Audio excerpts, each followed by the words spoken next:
Hello guys, तो कैसे हैं आप सब लोग। तो आज अपन स्टार्ट कर रहे हैं chapter number 2 admission of new partner. तो गाइस इससे पहले अपन ने चैप्टर नंबर 1 करा था पार्टनरशिप का, जो कि था इंट्रोडक्शन ऑफ पार्टनरशिप, जिसमें अपन ने थ्योरेटिकल फ्रेमवर्क, प्रैक्टिकल फ्रेमवर्क और उसके जो क्वेश्चन है वो अपन ने करे थे। अब अपन इंट्रोडक्शन के बाद अब जो अपन चैप्टर नंबर 2 है वो है एडमिशन ऑफ न्यू पार्टनर। अब ये गाइस क्यों आया है इस चैप्टर का नाम एडमिशन ऑफ न्यू पार्टनर, क्यों आया कि जब कोई भी पार्टनर को पार्टनरशिप फर्म के अंदर एडमिट किया जाता है, कोई नया पार्टनर लेके आया जाता है पार्टनरशिप फर्म के अंदर, तो उस समय अपन को क्या क्या ट्रीटमेंट पार्टनरशिप फर्म के द्वारा किए जाते हैं वो अपन को समझने हैं। तो इसीलिए अपन चैप्टर पढ़ेंगे एडमिशन ऑफ न्यू पार्टनर। ठीक है, तो एडमिशन ऑफ न्यू पार्टनर में सबसे पहले अपन को जो लर्निंग ऑब्जेक्ट है, पहले अपन को समझने के लर्निंग ऑब्जेक्ट कौन कौन से अपन पढ़ने वाले हैं। ठीक है, जिसमें कि पहला अपना है concept and ways of reconstitution of partnership firm, यानी कंसेप्ट पढ़ेंगे and ways the reconstitution of partnership firm. जो रिकॉन्स्टिट्यूशन करेंगे पार्टनरशिप फर्म के अंदर, उसमें क्या क्या ट्रीटमेंट होंगे वो भी अपन सब पढ़ने वाले हैं। अब आता है इफेक्ट ऑफ एडमिशन।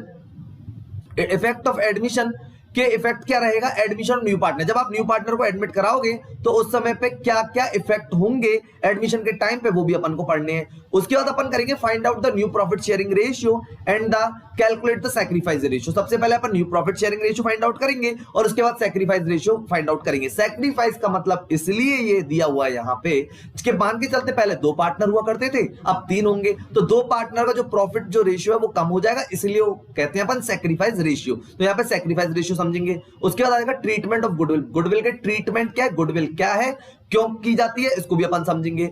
उसके बाद आता है रिवैल्यूएशन अकाउंट, यानी कि जब कोई पार्टनर को एडमिट किया जाता है उस समय असेट्स एंड लायबिलिटीज के लिए एक रिवैल्यूएशन अकाउंट प्रिपेयर किया जाता है। सारी की सारी असेट्स और लायबिलिटीज की वैल्यू को रिवैल्यूड किया जाता है, तो उस समय रिवैल्यूएशन अकाउंट प्रिपेयर करेंगे। उसके बाद आता है distribution of accumulated profit, loss and reserve, यानी कि जितने भी एक्यूमुलेटेड प्रॉफिट है, यानी कि एडमिशन जब किसी पार्टनर करवा रहे हैं उससे पहले जो भी कोई प्रॉफिट है फर्म का, लॉस, रिजर्व से, उसका डिस्ट्रीब्यूशन पढ़ेंगे।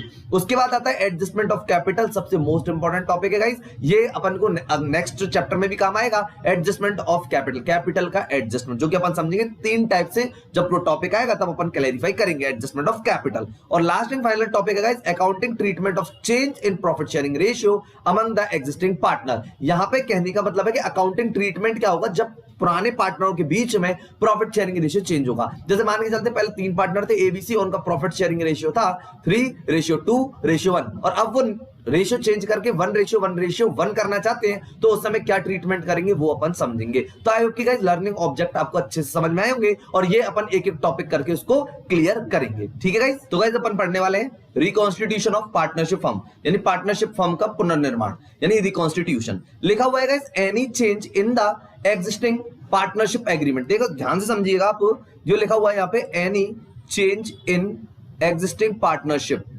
पार्टनरशिप एग्रीमेंट, ये मोस्ट इंपॉर्टेंट पॉइंट है, एग्जिस्टिंग एग्रीमेंट।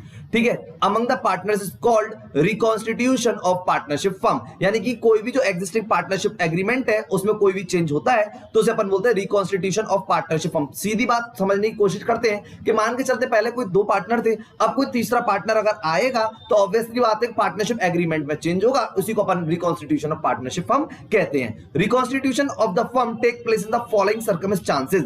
अब जब कोई भी रिकॉन्स्टिट्यूशन करते हैं फर्म का तो अपन को उसमें बहुत सारे पॉइंट्स कंसीडर करने पड़ते हैं और उसका ट्रीटमेंट करना पड़ता है। जैसे कि गाइस पहले लिखा हुआ है अपन को admission of a new partner, ये यानी कि कब कब चेंज होता है, यानी रिकॉन्स्टिट्यूशन कब कब होता है, वो है एडमिशन ऑफ न्यू पार्टनर के टाइम पे।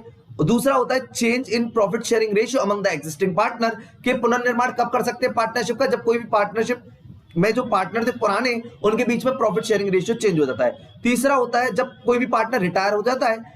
चौथा पॉइंट होता है जब कोई पार्टनर की डेथ हो जाती है। और 5वां होता है अमालगमेशन ऑफ 2 पार्टनरशिप फर्म, तो यानी कि जब पार्टनरशिप फर्म का अमालगमेशन होता है। देखो अपन को फर्स्ट पॉइंट पढ़ना है एडमिशन ऑफ न्यू पार्टनर का पूरा ट्रीटमेंट पढ़ेंगे, सेकंड वाला पॉइंट पूरा पढ़ेंगे जब एग्जिस्टिंग पार्टनर्स के बीच में प्रॉफिट शेयरिंग रेशियो चेंज हो जाता है, थर्ड पढ़ेंगे रिटायरमेंट और फोर्थ पढ़ेंगे डेथ। ये 4 पॉइंट अपन को पढ़ने हैं इस पार्टनरशिप फर्म के अंदर 12th क्लास के लिए। लेकिन अमालगमेशन ऑफ 2 पार्टनरशिप अपन को नहीं पढ़ना है, लेकिन ये यहाँ पे बताया इसलिए गया कि रिकॉन्स्टिट्यूशन कब कब होता है। ठीक है गाइस, तो आई होप कि ये पॉइंट आपको समझ में आए होंगे। अब एक एक करके पॉइंट अपन समझेंगे, जिसमें पहला है admission of a new partner, जो कि चैप्टर का नाम भी एडमिशन है, तो इसलिए अपन इसके बारे में जितने भी ट्रीटमेंट्स है वो सारे के सारे पढ़ने वाले हैं। ठीक है गाइस, तो अपन स्टार्ट कर रहे हैं। अब इसमें लिखा हुआ है admission of a new partner, लिखा हुआ है अकॉर्डिंग टू सेक्शन 31। कौन see guys, section 31 of the Indian partnership act 1932। ठीक है गाइस, अ पर्सन में भी एडमिट होता है एज अ पार्टनर के रूप में in the firm with the consent of existing partner. ये एक बहुत मोस्ट पॉइंट है, एग्जिस्टिंग पार्टनर कौन के कंसेंट पे, ओल्ड पार्टनर्स के बिहाफ पे, यानी ओल्ड पार्टनर्स के म्यूचुअल कंसेंट से कोई पार्टनर को एंटर कराया जाता है, एडमिट कराया जाता है। At the same time he become answerable, answerable होता है उसी समय for all the activities of the firm. तो फर्म की सारी एक्टिविटीज के लिए वो लायबल होता है। लेकिन गाइस अपन को एक बात समझने की कोशिश करनी है कि जब हम किसी पार्टनर को एडमिट कराते हैं पार्टनरशिप फर्म के अंदर, जिस डे पे, उससे पहले के कोई भी एडजस्टमेंट के लिए वो लायबल नहीं होगा।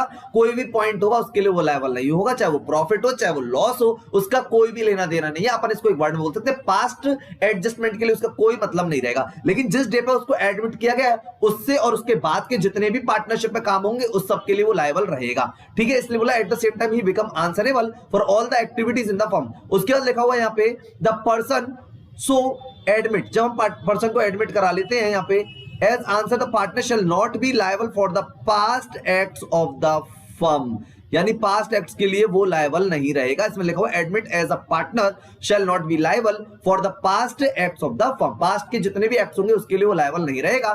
After admission of the new partner get the following two right, जब उसको एडमिट करा लिया जाएगा पार्टनरशिप फर्म के अंदर तो उसके बाद दो राइट आ जाएंगे। कैसे, कितने राइट आ जाएंगे? दो राइट, जिसमें कि अपन का पहला राइट जो है right to share in the assets of the firm, यानी कि वो असेट्स की फर्म पे उसका राइट आ जाएगा, जो भी फर्म की असेट्स होगी उस पर उसका राइट रहेगा। और सेकंड राइट रहेगा उसका right to share future profit of the firm, future में जो भी प्रॉफिट ऑफ फर्म जनरेट करेगी कमाएगी उसमें उसका राइट रहेगा। तो ये चीज है, लेकिन अपन को याद रखना पास्ट एक्ट के लिए वो लायबल नहीं रहेगा। जिस डे पे पार्टनर आया है उसके बाद से जितने भी एक्ट होंगे उसके लिए वो लायबल रहेगा, लेकिन पहले वाले के लिए लायबल नहीं रहेगा ना। जिस दिन एडमिट हुआ उससे पहले के कोई एडजस्टमेंट होंगे, कोई पास्ट एक्ट्स होंगे, उसका उससे कोई लेना देना नहीं है। आई होप कि ये बात आपको समझ में आ गई होगी। अब गाइस बात करते हैं एडमिशन जब हम पार्टनर का करेंगे तो हमें क्या क्या पॉइंट को कंसीडर करना है, कौन कौन से एडजस्टमेंट होंगे जिसको अपन को समझना है। तो इसमें लिखा हुआ है एडमिशन ऑफ न्यू पार्टनर में new partner brings his capital to get right the assets of the firm, यानी कि वो न्यू पार्टनर जो है वो कैपिटल लेके आएगा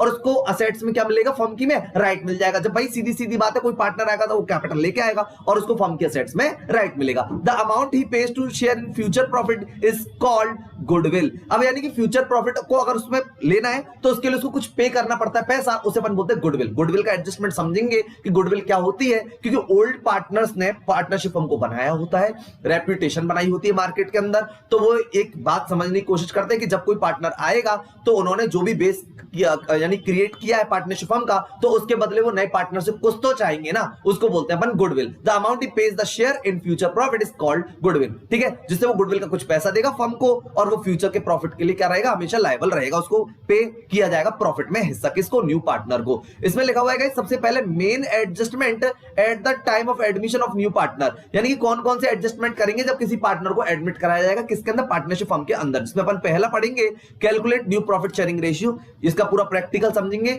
एक एक क्वेश्चन इसका लेंगे और समझ में आएगा calculate new profit sharing ratio. और दूसरा गाइस ये है सैक्रिफाइस रेशियो, मोस्ट इंपॉर्टेंट है। मैंने आपको बताया था कि पहले दो पार्टनर थे, अब पार्टनर तीन हो जाएंगे, तो पहले दो पार्टनर के बीच में प्रॉफिट डिस्ट्रीब्यूट होता था, अब तीन के बीच में डिस्ट्रीब्यूट होगा, तो इसका मतलब जो दो पार्टनर का प्रॉफिट है वो क्या हो जाएगा, कम हो जाएगा, उसको अपन बोलते हैं सैक्रिफाइस। ठीक है, तो उसको रेशियो फाइंड आउट करेंगे। उसके बाद थर्ड पॉइंट आएगा valuation and accounting for goodwill, valuation करेंगे और उसकी अकाउंटिंग करेंगे किसकी, गुडविल। मोस्ट इंपॉर्टेंट टॉपिक है इस चैप्टर का।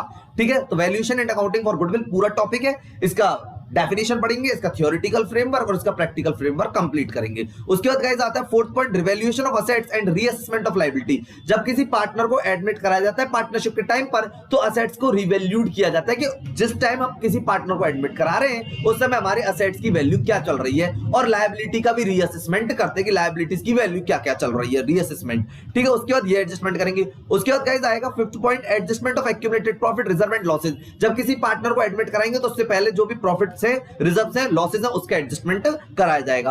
अब बात करते हैं लास्ट एंड फाइनल पॉइंट की, सिक्स पॉइंट है adjustment of capital, most important point है। जब किसी पार्टनर को पार्टनरशिप फर्म के अंदर एडमिट कराते हैं उस समय पे कैपिटल का adjustment is the most important thing है इस चैप्टर के अंदर। तो आई होप कि गाइस ये वाली पॉइंट आपको समझ में आए होंगे कि न्यू पार्टनर को जब एडमिट कराएंगे तो ये क्वेश्चन में मैक्सिमम से मैक्सिमम 6 पॉइंटों का अपन को एडजस्टमेंट करना पड़ेगा। आई होप कि गाइस ये बात आपको अच्छे से समझ में आ गई होगी। तो गाइस आज के लिए इतना ही था, अपन मिलेंगे नेक्स्ट लेक्चर में। और फिर अपन उसमें प्रैक्टिकल अपन स्टार्ट करने वाले हैं। जो अपन ने 6 के 6 पॉइंट करे हैं, इसको अपन एक एक करके एक एक पॉइंट कंप्लीट करेंगे विद प्रैक्टिकल के साथ। ठीक है गाइस, तो मिलते हैं अपन नेक्स्ट लेक्चर में। तब तक के लिए guys goodbye and thank you.